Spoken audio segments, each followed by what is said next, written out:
was a fool, poor little fool, I was a fool, oh yeah.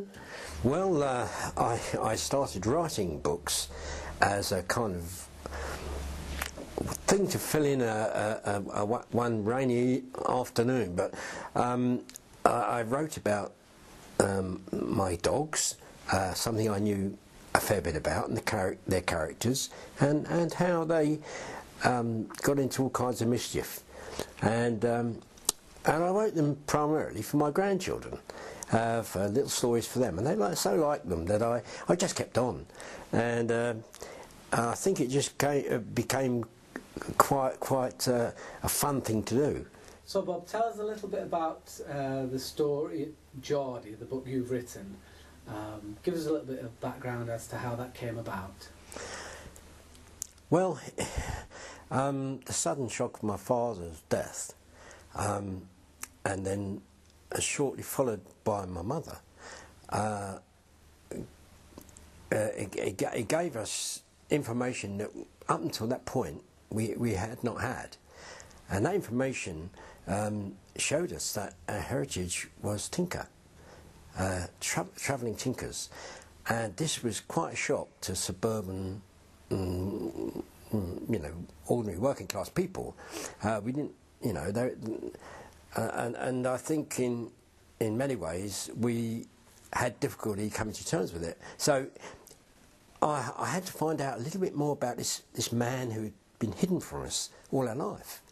And so I went to Scotland, and I examined as best I could the path that his life took as a boy, and I became fascinated by his courage and his determination, and his mother's determination that he should have better. In writing that book, I felt that I justified what he did, and he trod a path that led us completely on a new life and new opportunities, and I feel that he was very successful in that, but he never spoke about it. And so that was basically what the book was about, a secret that he held close to him, as tinkers do, and it was never told. But I think if the book's read, the secret will emerge.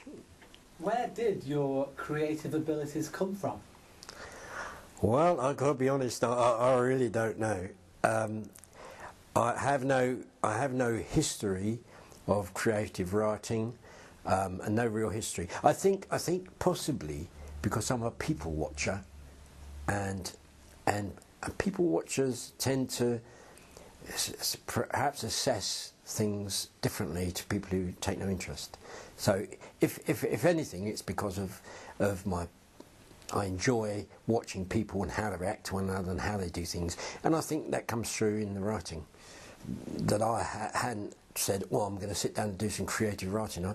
I really didn't. I'm a storyteller, and perhaps it's in the genes as my genes, because storytelling was, from Geordie, was part of the history.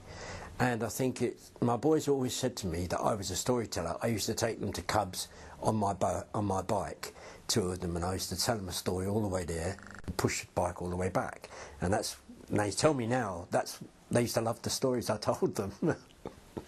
So I guess maybe it comes from something like that.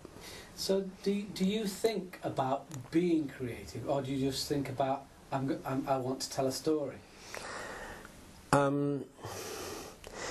Well, what I generally do is I want to get an idea down on paper, but then I'll go over it a dozen more times, maybe just so it says exactly what I wanted to say, but it doesn't come out like that in the beginning. It comes out simply as an idea, and that idea will change and change again several times until when I read it back I think, oh, that's exactly what I wanted to say, that's right. And that's just the way I have to do it, because perhaps I have no real experience.